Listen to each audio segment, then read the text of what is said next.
Olá, povo lindo! Mais uma vez, professora Francilúcia com você no canal Mais História. Hoje nós vamos falar de cananeus, povos fenícios, na melhor falando, né? Já ouviu falar desse povo? Não? Fica comigo que já te conto.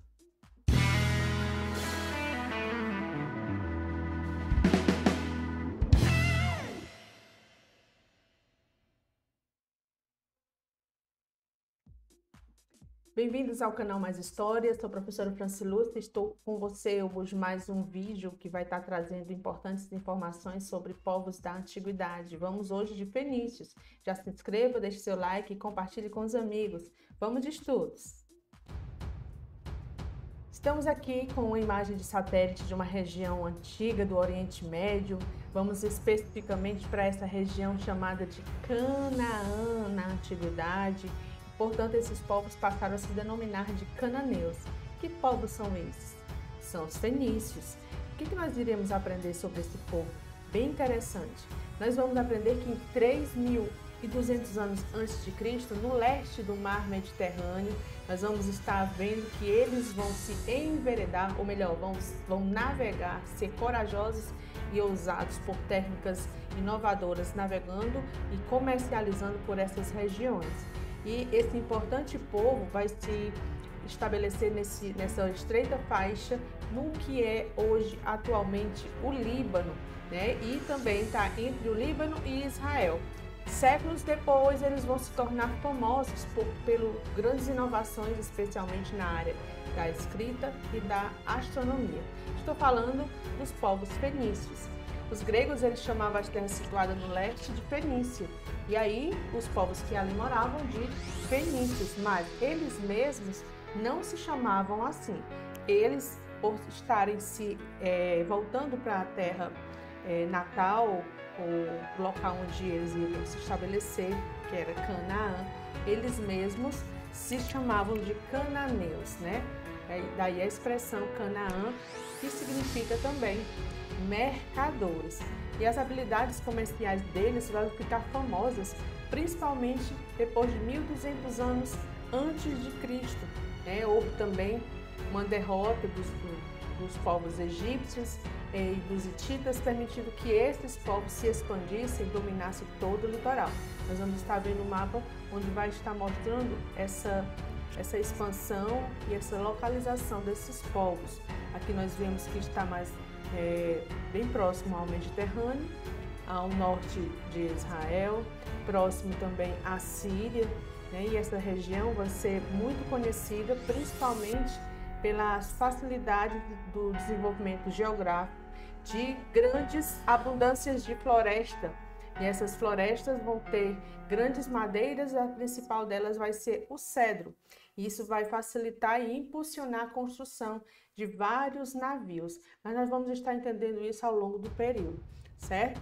Aqui nós temos um mapa mais específico, da qual nós temos aqui o atual Líbano, bem próximo a Israel, da qual nós vamos estar vendo que as principais cidades serão Biblos, Sidom, Tiro, além de outras mais que nós vamos estar analisando. Nós vamos estar percebendo que eles também vão estar a oeste da Mesopotâmia, aqui da qual nós já havíamos estudado sobre esses importantes povos que aqui também se estabeleceram, foram responsáveis pelos primeiras cidades desenvolvidas naquela época, e os fenícios, da qual eles vão estar bem próximo ao Mediterrâneo. E aqui nós vamos estar vendo um dos principais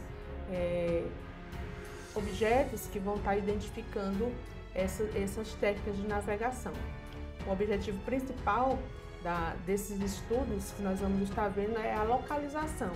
Então, por eles terem grandes quantidades de montanha nessa região, a qual você vê no mapa, e não ter como desenvolver grandes técnicas agrícolas, eles vão sim se estruturar política e socialmente dentro da ideia de navegação, onde eles vão estar se caracterizando principalmente pela troca de cultura navegando pelo mar Mediterrâneo. Nós vamos estar entendendo também a importância que vai ser esse povo para o desenvolvimento da escrita né, que vão estar sendo aperfeiçoadas e melhoradas. Aqui nós temos vestígios de uma antiga cidade fenícia chamada de Baldec, né, no atual Líbano, no meio das ruínas das construções medievais, da qual nós podemos ver que até hoje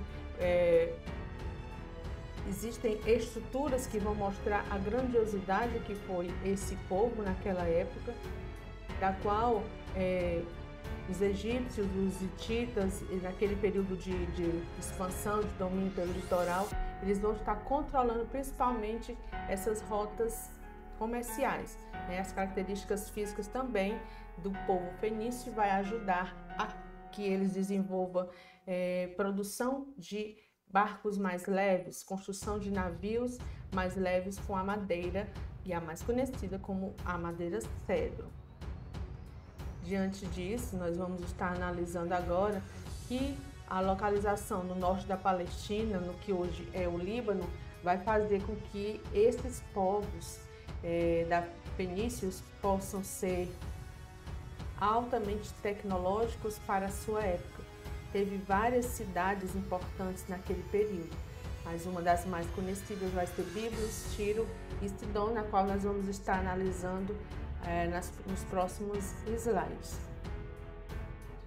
Veremos então aqui que eles, por terem grandes quantidades de cedro e produzirem grandes quantidades de navios mais leves, vão se tornar excelentes navegantes comerciantes, dedicando-se principalmente ao comércio internacional. E aquela região do Oriente Médio vai ser propícia principalmente para essas técnicas funcionar. Eles vão fundar, ao longo da sua existência, várias colônias. Nós vamos estar vendo que uma das principais vai ser Cartago, mas são próximos aos próximos slides que vão estar explicando melhor essa região. E aqui o mapa mais específico desses povos e a localização dele no mapa na Fenícia Antiga, né? Nós estamos vendo aqui que está mais próximo aqui da Europa, mais perto aqui da África, e da qual nós vamos ver que, devido a essa localização que tinham, próximo a regiões montanhosas, facilitava com que eles desenvolvessem uma economia, uma política mais isolada, né? Fazendo com que não houvesse uma centralização política, fazendo também com que muitos deles se tornassem cidades-estados. Como nós já vimos, essas cidades-estados vão ser autônomas, vão ter sua própria economia, vão ter seu próprio governo, vão ser independentes umas das outras, né? Seu próprio governador, essa elite de comerciantes vai construir um núcleo urbano da Fenícia.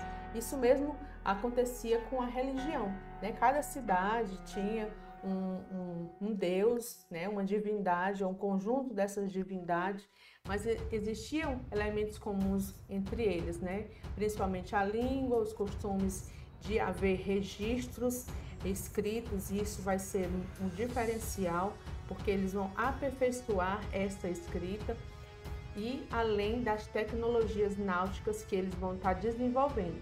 E durante esse período de 1200 aproximadamente até 800 a.C., vai ser o que nós vamos estar vendo sendo o auge dessa evolução desse povo fenício, da qual o Estado, as cidades-estados vão estar tendo como referência outros povos, a referência de povos gregos e povos persas naquela época. E aqui no mapa você vê que principalmente as cidades de Biblos, Tiro e Sidom vão ser uma das que mais vão estar se desenvolvendo na época. Vamos estar agora analisando as principais partes que vão mostrar que o comércio para os fenícios, principalmente o comércio marítimo, foi muito importante, principalmente no ano de 1000 anos antes de Cristo, onde ele vai se desenvolver e aumentar gradativamente, se espalhar do Oceano Mediterrâneo para chegar até o Oceano Atlântico. E essa ampliação vai fazer com que muitos desses comerciantes, navegadores, possam ser conhecidos por toda a região com o desenvolvimento da sua taxilocracia. que é o império, que é o poderio de algum reino sobre o mar. Tamanha era a influência e o domínio que eles tinham, passaram a ser também conhecidos como navegadores, e até por aproveitar dos conhecimentos astronômicos que tinham, sempre se guiando pela estrela polar, também conhecida como a estrela fenícia, onde podiam navegar até à noite. E essa técnica era muito inovadora para aquela época, fato que fez com que isso facilitasse muitas trocas comerciais, e eles simplificaram essas escritas, principalmente conhecidas só no Oriente Médio, criando depois o que nós ficamos conhecendo como alfabeto fonético. E este alfabeto, hoje desenvolvido por a maioria dos povos aqui de origem latina, vão estar trazendo esse aperfeiçoamento, né? Que não foi um povo apenas que trouxe essa inovação. Sim, vários povos trouxeram essa inovação com a escrita sendo a principal ferramenta, certo? Usado por eles também, utilizados e aperfeiçoados com povos que já tinham inventado seu próprio escrito, como os hieróglifos egípcios também, e também assim como outros símbolos que foram se misturando. Porém, assim como hoje a gente usa na internet vários símbolos ou emojis para mostrar a nossa linguagem, mostrar o que sentimos, os fenícios também tiveram a ideia de trazer não só desenhos ou símbolos que representassem palavras, porém ele vai denominar apenas 22 letras, né? Aperfeiçoando com os gregos, que vão estar introduzindo as vogais. Então essas 22 letras vão ser consoantes, e aí a partir desse conhecimento das consoantes e vogais, posteriormente veio os romanos transformando todo esse conhecimento numa língua latim. E como vimos, né, o aperfeiçoamento desses símbolos vão ser gradativos e com o tempo, né? Infelizmente não temos muitos registros desses escritos fenícios, porque a maioria deles era escrita em papiros e da qual se deteriorava muito rápido, da qual a gente não tem muitas informações. Porém, a gente sabe que a importância dessa escrita fonética é assim maravilhosa para nós que ainda hoje usamos esse símbolo, né? Que nós temos detalhes da inscrição fenícia, um sarcófago datado do século V a.C., e ainda onde a palavra alfabeto vai ser essa junção de duas primeiras letras do alfabeto fenício, que também iniciam o alfabeto grego, né? Que é o alfa e o beta, né? Alfa, beta. Nós vamos estar analisando a importância dessas cidades que vão estar desenvolvendo principalmente essas técnicas e essa linguagem. Biblos, uma das principais cidades desse período, da qual nós vamos estar entendendo que ela vai ser também conhecida como a cidade dos papiros. Mas por quê, né? Por qual razão ela vai ser conhecida como a cidade dos papiros? Devido ao uso contínuo desse material orgânico para registro. Nós vamos estar percebendo que essa cidade-estado, ela vai ter o que hoje é atual Jubeil, no Líbano, é considerada a cidade mais antiga, não só da Fenícia, mas também a mais antiga do mundo, né? Nós vemos aqui uma representação em relevo fenício de mais ou menos 1250 anos antes de Cristo, representando a Senhora dos Animais de vários sítios arqueológicos do Mediterrâneo. E dentro desses vestígios, dessa representação, é um Deus do qual a gente pode estar vendo a crença politeísta desses povos, né? Cultuavam vários deuses. E como a cidade dos papiros vai ser muito comercializada, principalmente essa elite vai estar trazendo e exportando o cedro, usado também na construção de embarcações, e em troca ela vai também variar com as culturas, comercializar com os povos mediterrâneos. O comércio também vai favorecer essa troca de cultura, assim também como troca de materiais. O comércio do papiro vai ser especialmente aquele que mais vai estar dando lucro, né? Devido a essa exportação, o uso desse cedro, na construção dessas embarcações, assim também como a troca cultural do papiro. E o papiro vai ser comprado e vendido para os egípcios, comprado dos egípcios e revendido para os gregos. E com o tempo, a cidade vai ser chamada a cidade dos papiros na Grécia, porque ela vai ser a principal comercializadora deste produto, chamada também pelos gregos de biblos. Daí o significado da palavra ligado ao que acontecia com a escrita, ligado ao papiro e à escrita. Esse nome vai dar origem ao que ainda hoje a gente usa, que é biblioteca.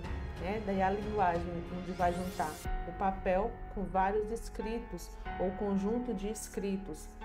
Biblos era conhecido como Gubal, certo? Principalmente porque essa divindade, na qual nós temos aqui uma representação, ela vai ser a Senhora de Biblos, considerada a deusa da fertilidade e também a deusa da maternidade.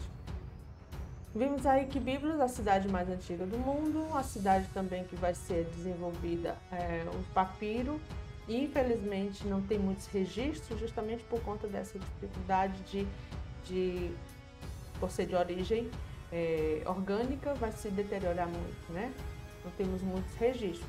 Uma outra colocação que nós podemos ver aqui é essa junção, que a escrita fenícia ou o alfabeto, ele não é mérito de apenas um povo, de uma região.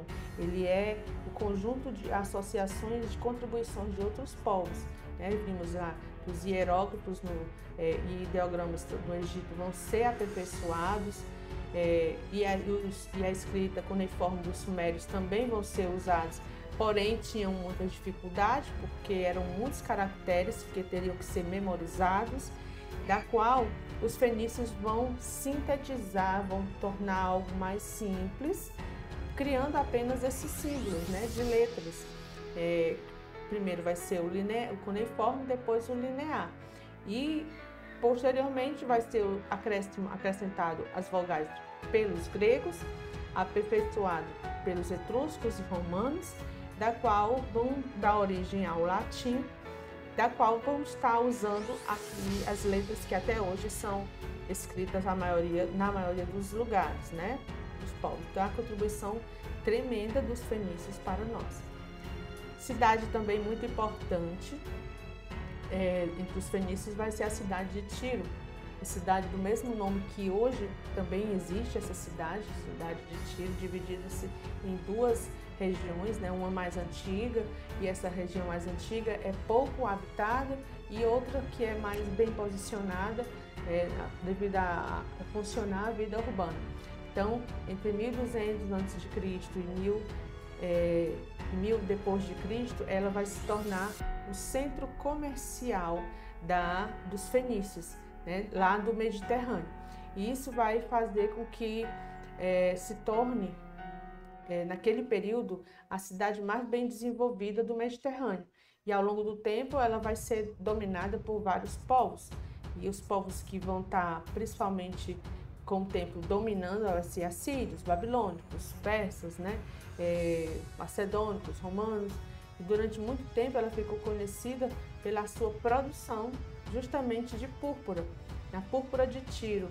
É um pigmento que vai ser tirado da glândula de um molusco murex, que era usado para tingir muito cara. Então, pessoas que tinham condições de se vestir com tecidos desta cor eram pessoas da elite, algo que o vermelho, a palavra fenícia deriva desse grego, que significa vermelho, proinix, ela vai ser uma cor da elite, uma cor que vai representar poder, ostentar poder naquele período, justamente pela dificuldade que era de encontrar este molusco. Nós temos também que a divindade cultuada por Tiro era Baal Melkart, essa divindade considerada o deus da morte, o deus da ressurreição também, é o fundador de Tiro e o criador da púrpura de Tiro, e vai ser também o que vai desenvolver a navegação para o oeste. Então vimos aí a importância que foi deste molusco para a produção da púrpura, também que vai denominar fenícios, né? Denominar e fazer reconhecer este povo.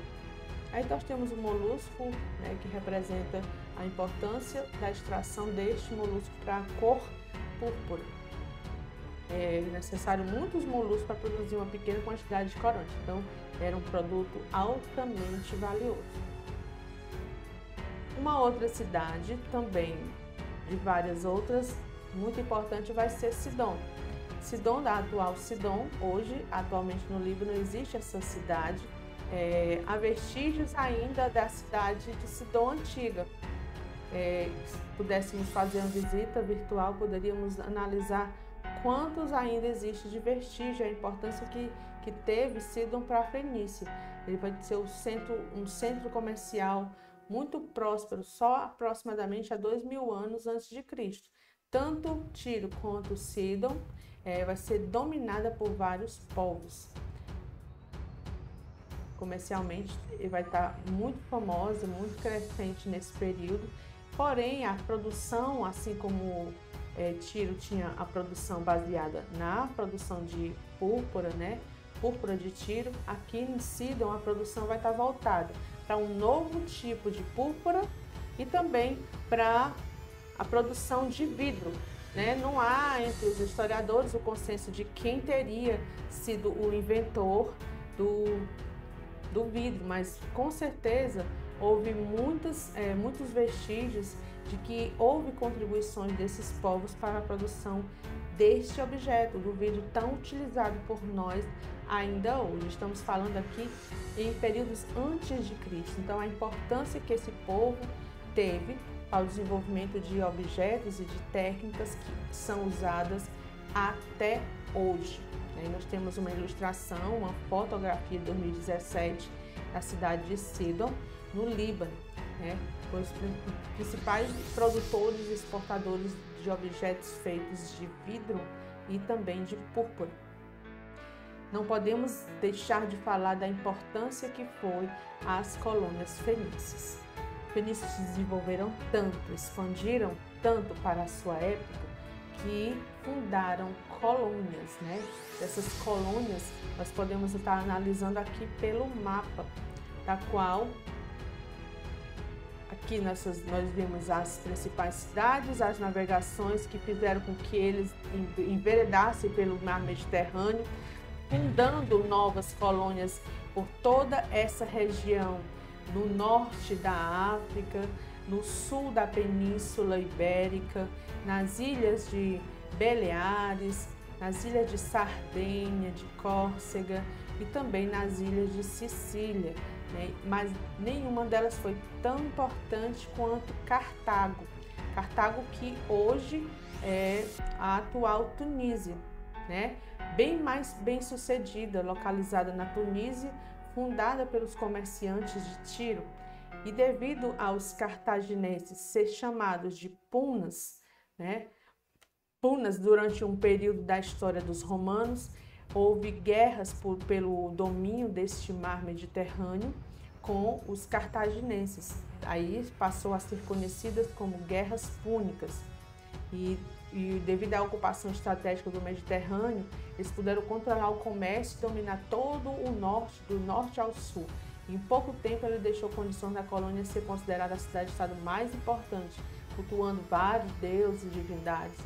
Dentre essas divindades tem a Tanit e Baal Ramon, que na mitologia dos cartagineses teria se originado este povo. E o declínio ocorreu no século III, quando enfrentou Roma com as guerras púnicas, né? Nessas guerras púnicas, os romanos foram vitoriosos. Por aí, gente, nós finalizamos no assunto sobre fenícios, os fenícios. Vimos a importância que esses povos tinham e trouxeram para nós grandes contribuições. Nas próximas aulas estaremos falando sobre os persas. No mais, obrigado pela atenção de vocês. Se vocês tiverem alguma dúvida, voltem o vídeo e não esqueça de compartilhar com seus amigos. Obrigado pela atenção e até a nossa próxima aula.